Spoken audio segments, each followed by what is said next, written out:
हरे कृष्णा। प्रिय भक्तों, आज की YouTube वीडियो में आप सबका स्वागत है। मैं इसको लाइव करना चाहता था, लेकिन कल जो परेशानियां हुई, ये कैमरा कभी ऐसा हो जाता है, कभी वैसा हो जाता है और हाथ मेरा कांपने लगता है। इस वजह से मैंने सोचा कि वीडियो रिकॉर्ड कर दूं और फिर डाल दूं। तो आप सबका स्वागत है। आज पुरुषोत्तम मास का द्वितीय दिवस है, दूसरा दिन है। हमने कल पुरुषोत्तम मास के बारे में थोड़ा सा सीखा, आज थोड़ा और जानते हैं। मेरे गुरु महाराज बताते हैं श्री पुरुषोत्तम मास महात्म्य से कि यदि आप पुरुषोत्तम मास में कोई भी कार्य करते हैं, भक्तिमय कार्य, ऐसा कुछ आंडू पांडू नहीं, भक्तिमय कार्य करते हैं, तब आपको उसका जो गुण है, जो उसका रिजल्ट है, वो 100 गुना प्राप्त होता है। उसका जो फल है वो 100 नहीं 1000 गुना प्राप्त होता है। 100 गुना तो दामोदर मास, कार्तिक मास में ही प्राप्त हो जाता है। अब ऐसा क्यों? इसके पीछे एक कहानी है। तो श्री गुरुदेव बताते हैं कि एक बार एक एक्स्ट्रा महीना, अधिक मास सिस्टम में आ गया और ये 3 साल में एक ही बार आता। अब कुछ भी जो चीज चल रही है, परिस्थिति चल रही है, अगर उसमें कुछ नया जुड़ जाएगा तो पुराने लोग उसको धिक्कारने लगेंगे। बड़ हट हट हट, नहीं चाहिए नहीं चाहिए। जैसे कि कुछ भक्त जब नए नए लोग भक्ति में ज्वाइन होते हैं तो उनके परिवार वाले रिजेक्ट करने लगे। अरे तू क्या भक्त बनेगा रे? जैसे वो बाबू भैया बोलते हैं ना, क्या गुंडा बनेगा रे तू, तो वैसे ही बोलने लग जाते हैं, क्या भक्त बनेगा रे तू। कई बार तो भक्त ही बोलने लग जाते हैं और हमारी भक्ति, हमारी सेवा पर कभी कभी प्रश्न चिन्ह भी उठता है। लेकिन चिंता करने की कोई विषय नहीं, क्योंकि ये चीज तो इस अधिक मास के साथ में भी हुई थी। कुछ इसे अधिक मास बुलाते और कुछ लोग इसे मल मास बुलाते। मल यानी कि गंध। अगर स्कूल टीचर अटेंडेंस ले और बोले मल मास, इसको बोलना पड़ता प्रेजेंट मैम, अधिक मास प्रेजेंट सर। और दुखी था बेचारा, रोते विलाप करते हुए भगवान कृष्ण और श्रीमती राधा रानी के चरणों पे पहुंचे और इस महीने ने कहा, प्रभु आप तो मेरी परिस्थिति समझ ही रहे हैं, मुझे धिक्कारा जा रहा है, कोई बात नहीं, लेकिन भक्ति, उसको भी छोड़ दिया जा रहा है। इस वजह से श्रीमती राधा रानी ने भगवान कृष्ण से कहा, आपको इनको शरण में लेना चाहिए और इनके दुख को दूर करना चाहिए। अभी कृष्ण सबकी प्रॉब्लम को सॉल्व कर सकते, रिजेक्ट कर सकते हैं, लेकिन अगर श्री जी ने कुछ कहा तो उसे नहीं छोड़ेंगे। किशोरी जी के ऐसे बोलते ही भगवान की जगह टेंशन नहीं, अरे आपका नाम आज से पुरुषोत्तम मास। और अभी कोई भी अटेंडेंस में मल मास, अधिक मास नहीं बोलता, सब बोलते हैं पुरुषोत्तम मास, प्रेजेंट सर, प्रेजेंट मैम। उस प्रकार से केवल पुरुषोत्तम मास को भगवान का नाम ही नहीं अपितु गुण भी प्राप्त हुए। भगवान कृष्ण ये आपको प्रॉमिस देते हैं, आपको एक वचन देते हैं, यदि आप एक भक्ति का कार्य करेंगे, कर्मकांड नहीं, कर्मकांड, ज्ञान कांड, विषय भांड, वो तो आपको इतना लाभ नहीं देंगे। पुरुषोत्तम मास में कर्मकांड का लाभ नहीं है, केवल भक्तिमय कार्य का, कृष्ण की सेवा का कार्य का, भागवत श्रवण का, केवल इसका ही लाभ है। और एक गुना नहीं, 1000 गुना लाभ है। तो क्यों रुक रहे हो? जप माला उठाओ, जप करना चालू करो। अगर आप लोग जप कर रहे हो तो ज्यादा कर लो, 1 माला ज्यादा करो, 2 ज्यादा करो, 4, 8, 16, 64, 108, 192, वो आपके ऊपर निर्भर करता है। जितनी कर पाओ उतनी ज्यादा करो। अरे भैया 1000 गुना ज्यादा मिल रहा है ना। एक तो ये बात। दूसरा, अगर आप जप नहीं प्रारंभ किया है तो इस मास में प्रारंभ कर दीजिए, आपको तो लाभ ही लाभ है। हाँ, एक चीज, कुछ लोग क्या बोलने लगेंगे, सब पुरुषोत्तम मास में ही कर लेते हैं, बाकी के महीने कैंसल। ऐसा नहीं चलता। जो हमने दीक्षा ली है, जो हम साधना करते हैं, जो हमें गुरुजनों ने कहा है, श्रील प्रभुपाद जी 16 माला कहते हैं कम से कम, तो उसका तो पालन हमें प्रतिदिन करना चाहिए। लेकिन क्योंकि पुरुषोत्तम मास में ज्यादा फायदा मिलता है, 1000 गुना मिलता है, तो उसको कर लेना चाहिए। क्या नुकसान है? अब एक भक्त बोलेंगे, प्रभु जी रास Bihari Gopinath, I have a problem. What problem? मेरे प्रॉब्लम है कि मैं केवल भक्तिमय कार्य में नहीं, मैं तो इसके लिए भक्ति कर रहा हूं क्योंकि मैं भगवान को प्रसन्न, मैं कुछ मांग नहीं रहा। अब जैसे कि हम भगवान को नारियल चढ़ाते हैं, अगरबत्ती, धूप, दीप, घी, नैवेद्य चढ़ाते हैं और बोलते प्रभु जी एग्जाम में पास कर दो, हे भगवान नौकरी दिला दो, हे भगवान गाड़ी लेनी है, ईएमआई क्लियर कर दो, आईफोन लेना है 17 18 पता नहीं क्या क्या आ रहा है। वो काम के लिए नहीं, कामुकता युक्त नहीं। कामुकता युक्त है तो भी फायदा, और केवल भक्ति युक्त है तो और भी ज्यादा। अरे आप भक्ति क्यों करते हैं? भगवान की प्रसन्नता के लिए ही ना। अब कृष्ण 1000 गुना ज्यादा प्रसन्न होंगे अगर आपने एक बार कृष्ण बोला और उनकी इतनी स्माइल होती। अगर आप एक बार अभी पुरुषोत्तम मास में कृष्ण बोलोगे तो उनकी जगन्नाथ जैसी स्माइल हो जाएगी। तो क्या नुकसान है? शुरू कीजिए। यह हुआ हमारे वीडियो का पहला भाग। अब दूसरा, पहले में हम जानते हैं कि पुरुषोत्तम मास का महात्मा है। अब दूसरे में हम जानेंगे कोई एक लीला। तो कल की पूतना उद्धार लीला थी ना, उसी से थोड़ा आगे बढ़ते हैं। भगवान कृष्ण ने पूतना का उद्धार कर दिया, दूध पिया, दूध के साथ में प्राण भी पी लिए और अपनी मां का दर्जा दिया। भागवतम में जो शब्द है वो है धात्री। धात्री मां का दर्जा दिया है भगवान कृष्ण ने पूतना को, जबकि वो तो केवल ढोंग सांग रचा के आई थी। इसके पश्चात क्या होता है? इसके पश्चात भगवान कृष्ण की रक्षा की जाती है। कंफ्यूज मैं भी हो गया था जब मैं पूतना उद्धार का लीला का स्मरण, चिंतन और श्रवण कर रहा था। मैं भी कंफ्यूज हो गया था, माथा ही घूम गया एकदम। क्यों? क्योंकि भगवान कृष्ण की कौन रक्षा कर सकता है भैया?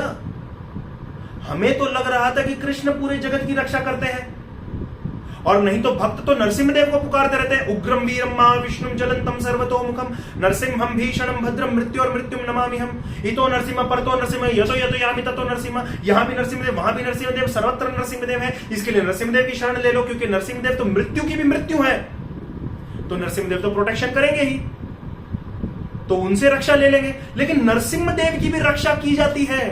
कौन करता है? जानना है? बता रहे हैं। हरि सर्वत्र सर्वदा, भगवान हरि सदैव है और हर जगह पे है। इस वजह से भगवान से तो विनती की जाती है। अब भगवान को जब रक्षा की जाए तो गोपियां क्या करती हैं, ये ध्यान से सुनिए। जो वृद्ध गोपियां हैं वृंदावन की, वे एक सीढ़ी लेती है, बांस की लकड़ी, और बांस की सीढ़ी बना के पूतना के ऊपर चढ़। पूतना का विशाल काय रूप था ना, पर्वत के समान आकार। वृत्रासुर के साथ कंपेयर किया था सुखदेव गोस्वामी ने। तो सीढ़ी चढ़ के ऊपर गई, भगवान कृष्ण को उठाया स्तनों के पास से, और वो खेल रहे थे, अपने मस्त है, हंस रहे थे, गुदगुदा के बुलबुल थोड़ी स्माइल दे रहे थे। आनंद आ रहा था भगवान को कि चलो एक और मां मिल गई, एक और सेविका भी। केवल यशोदा रोहिणी नहीं, अभी तो पूतना भी माखन खिलाएगी। इन गोपियों ने उठाया भगवान कृष्ण को मुस्कुराते हुए को और नीचे लेके आई। अब ये सोचने लगी, अरे पूतना तो राक्षसी है, पूतना तो बाल घातिनी है, इसका जो नेगेटिव इफेक्ट है, नकारात्मकताएं हैं, वो कृष्ण के ऊपर आ जाएंगी, उसकी रक्षा करनी पड़ेगी। हमारा तो लाला है छोटा सा। क्या करती हैं ये? कृष्ण के ही नाम का उच्चारण करते हुए कृष्ण को पवित्र करती है और कृष्ण की रक्षा करती है ना गजब? कृष्ण का नाम कृष्ण की रक्षा करता है। उदर में भगवान नारायण रक्षा करें, हृदय में भगवान जनार्दन रक्षा करें, मस्तक पे भगवान केशव रक्षा करें। ऐसे अलग अलग मंत्रों का, भगवान की, कृष्ण के ही नामों का स्मरण, चिंतन, वंदन, उच्चारण करते हुए कृष्ण की रक्षा की जा रही है। तो आप क्यों रुके हुए हो? आप भी जप करो, हरे कृष्णा कृष्णा कृष्णा हरे हरे, हरे राम राम राम हरे हरे। और पुरुषोत्तम मास में एक बार जप किया 1000 गुना। तो ये तो हुई एक बात कि भगवान कृष्ण, उनकी रक्षा कौन करता है। दूसरी बात, जब ये पूतना उद्धार की लीला का मनन चल रहा था, उसी समय पे एक प्रश्न आया मन में कि भगवान कृष्ण ने गायों की सेवा क्यों की? गोपाल गोविंद ही क्यों बने? गायों के ही पालक क्यों बने? क्यों एक गोप के रूप में आए और सेवा भी की? अरे राम जैसे आते हैं वैसे आते, अपनी क्रिया करते, कुछ राक्षसों को मारते, रावण को मारते, प्रजा की देखभाल करते और बस। नरसिंहदेव आए, सर्जरी की, बस। वराहदेव आए, मैया पृथ्वी की रक्षा की और उनके स्थान पे उन्हें पहुंचाया और बस। ये कृष्ण ने अलग से क्यों किया? महाभारत युद्ध करते, खत्म हो गया काम। पांडवों की रक्षा करते, खत्म हो गया काम। ये गायों की सेवा क्यों बीच में? रास रचाना है, रास रचाओ, लेकिन गायों की सेवा क्यों? कुछ लोग कहेंगे, अरे गायों में तुम्हें नहीं पता, रास बिहारी गोपीनाथ दास, गायों में 33 कोटि देवता वास करते हैं, केवल इतना ही कारण है। अरे नहीं नहीं, उनमें तो सारे तीर्थ भी वास करते हैं। और भी कोई बात बोलनी है? अरे हाँ, साइंटिफिकली गाय का जो गोबर होता है, जो गौमूत्र होता है, वो पूरा पवित्र होता है। जितने भी बैक्टीरिया और वायरस होते हैं वो एंटी फंगल का काम करता है। सत्य बात। और कुछ? हाँ, एक और भक्त आएंगे, वो बोलेंगे कि आपको पता है गायों के गोबर, और ये सारी बातें सत्य है, इसमें से कुछ भी गलत नहीं। शास्त्र की बातें भी सही है और साइंटिफिकली भी सही है। गाय के गोबर में कुछ नैनो मिलीग्राम के हिसाब से एक धातु, सोने का धातु भी प्राप्त होता है। देसी गाय, वेद लक्षणा गाय, जर्सी गाय में नहीं, वेद लक्षणा देसी गाय में प्राप्त होता है। इतनी बेनिफिट्स हैं, तो क्या केवल इस कारण से? नहीं। अब समझिए, जब इन माताओं ने कृष्ण की रक्षा तो कर ली नाम से, अब इनने कहा कि कृष्ण को और प्रोटेक्शन और रक्षा करनी है और पवित्र करना है। कैसे किया जाएगा? स्नान करवाया ना। हाँ, किससे स्नान करवाया? गंगा ना, वृंदावन में यमुना बहती है, यमुना ना, सीधा मैया गाय, गौ माता जब अपने मूत्र का त्याग कर रही थी, गौ अर्क दे रही थी, उसी समय पे डायरेक्ट शावर चल रहा है, उसी के नीचे दे दिया छोटे से लाला को। 6 दिन के हैं बस। कृष्ण को लिया और गौमूत्र के नीचे दे दिया हाथ में पकड़ के, और उसमें स्नान करवा दिया। पूरा पवित्र हुए कृष्ण। और फिर गाय के गोबर को ले लेके उनके शरीर के 12 अंगों पे नाम उच्चारण करते हुए तिलक धारण करवाए, और इस हिसाब से कृष्ण को पवित्र ही नहीं, उसको पूर्ण रूप से शुद्ध और रक्षा की। कमाल की बात है ना। जो पाश्चात्य जगत है, वेस्टर्न कंट्रीज, वहां पे माताओं को स्कूल में नहीं जाने दिया जाता था, उनको तो वोट डालने का भी अधिकार नहीं था शुरुआत में। लेकिन हमारी भारतीय वैदिक भक्तिमय संस्कृति में सदैव माताओं को उतना ही दर्जा दिया जाता है, उनको उतना ही सम्मान, बल्कि ज्यादा सम्मान दिया जाता है। और ये जितनी भी वैदिक माताएं हैं, इनको पूर्ण ज्ञान है। आपको पता है शुद्धिकरण के कौन से मंत्र होते हैं? आचमन कैसे करना चाहिए? क्या आपको पता है पवित्र होने का क्या मंत्र है? न्यास कैसे होता है? नहीं पता ना। ये गोपियों को, बूढ़ी गोपियों को, एक गांव के, वृंदावन की गांव की गोपी, कोई शहर की, कोई पंडितायन, कोई ब्राह्मणी, कोई यूनिवर्सिटी नहीं, गांव की, छोटे से गांव की बूढ़ी गोपियों को भी पता था आचमन कैसे करना है, केशवाय नमः, नारायण नमः, माधवाय नमः, और न्यास कैसे करना है। वो भी इस चीज की ज्ञाता थी। जब आपके घर में कोई अनुष्ठान हो ना, भक्तिमय या फिर धार्मिक अनुष्ठान, तो उसमें पंडित जी आएंगे, कोई आचार्य आएंगे और बोलेंगे पवित्र करो अपने आप को, ओम आचमन करो, ओम केशवाय नमः, नारायण नमः, माधवाय नमः। फिर जल लेंगे, आपके ऊपर छिड़केंगे, आप भी अपने ऊपर छिड़कोगे, मंत्र बोलोगे, ओम पवित्रो पवित्रो वा, ये वाला मंत्र बोलोगे। फिर न्यास करेंगे। अधिकतर तो पंडित ही करते हैं न्यास, बाकी भक्तों से नहीं करवाते। और जो भी पुजारी होगा वो न्यास करेगा, जो गायत्री का जप करेगा वो न्यास करेगा। अपने आप को पवित्र करना, शरीर के अलग अलग अंगों पे छूते हुए, स्पर्श करते हुए। वामनाय नमः, श्रीधराय नमः, याद आया? यस। वासुदेवाय नमः, संकर्षणाय नमः, प्रद्युम्नाय नमः, ये भगवान के नामों का उच्चारण करते हुए पूरे अंग को शुद्ध करना, ये भी इन गोपियों को आता था। मेरे गुरु महाराज बताते हैं कि वर्णाश्रम धर्म के अनुसार, हाँ, स्त्री और पुरुष इनमें भेद हो सकता है। इनमें कोई बड़ा, कोई छोटा, कोई पवित्र, कोई अपवित्र, ये सारी चीजें हो सकती हैं।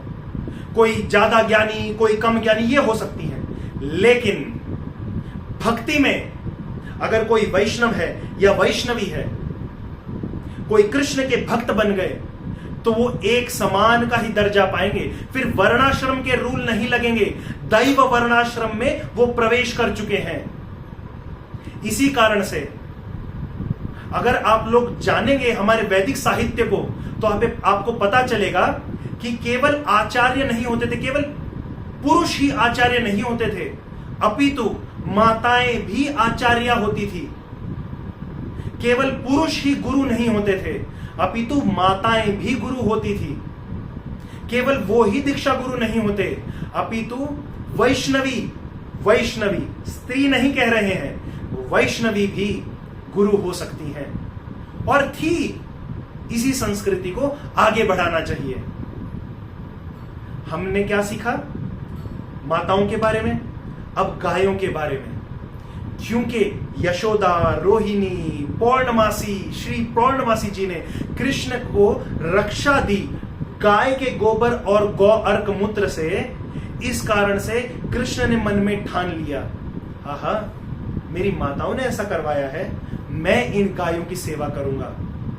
और क्योंकि 12 जगहों पे गोबर से तिलक किया था, ओम केशवाय नमः, ओम नारायणाय नमः, ओम माधवाय नमः, ओम गोविंदाय नमः, ओम विष्णवे नमः, ओम मधुसूदनाय नमः, ओम त्रिविक्रमाय नमः, ओम वामनाय नमः, ओम श्रीधराय नमः, ओम ऋषिकेशाय नमः, ओम पद्मनाभाय नमः, ओम दामोदराय नमः। 12 स्थानों पे।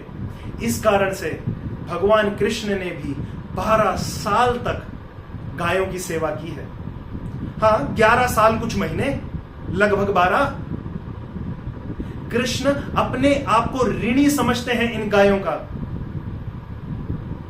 तो हम भी इस पुरुषोत्तम मास में, जैसे आपको कल बताया था ना कि आप हरि नाम कीजिए, हरे कृष्ण महामंत्र का जप कीजिए, आप कोई तीर्थ स्थान जाइए, धाम जाइए, या फिर घी के दीपक से भगवान की आरती कीजिए। आपको बताया था कि आप भगवान को भोग लगाया हुआ ही प्रसाद पाएं, कुछ और ना पाएं, और भागवतम का श्रवण या पठन कीजिए। कल ये बताया था। आज एक और चीज, गायों की सेवा कीजिए। हां, खुद जाके अपने हाथों से गौशाला को साफ कीजिए, उनके गोबर को हटाइए, चाहिए तो उनके कंडे बनाइए, उनके शरीर पे अपने हाथों से मसाज कीजिए। गायों को बहुत अच्छा लगता है, खोरिए अपने हाथों से। और भाई नहीं हो सकता, हमारे पास टाइम नहीं, ठीक है, अगर गौशाला जा रहे हो, इतना करना डर लगता है, तो अपने हाथ से खिला दो, गौग्रास दे दो। हम जा नहीं सकते जी, डर तो नहीं लगता, ठीक है, ऑनलाइन कर दो, गौ सेवा कर दो। इस्कॉन बहुत सारी गौशालाएं हैं, नहीं पता है तो इस्कॉन मायापुर की गौशाला है, इस्कॉन वृंदावन की गौशाला है, डाल के देखो ऑनलाइन, पता चल जाएगा। आपके शहर, आपके गांव में ही कितनी सारी गायें होंगी, या तो उनकी गौशाला में या उन गायों की सेवा कर लीजिए।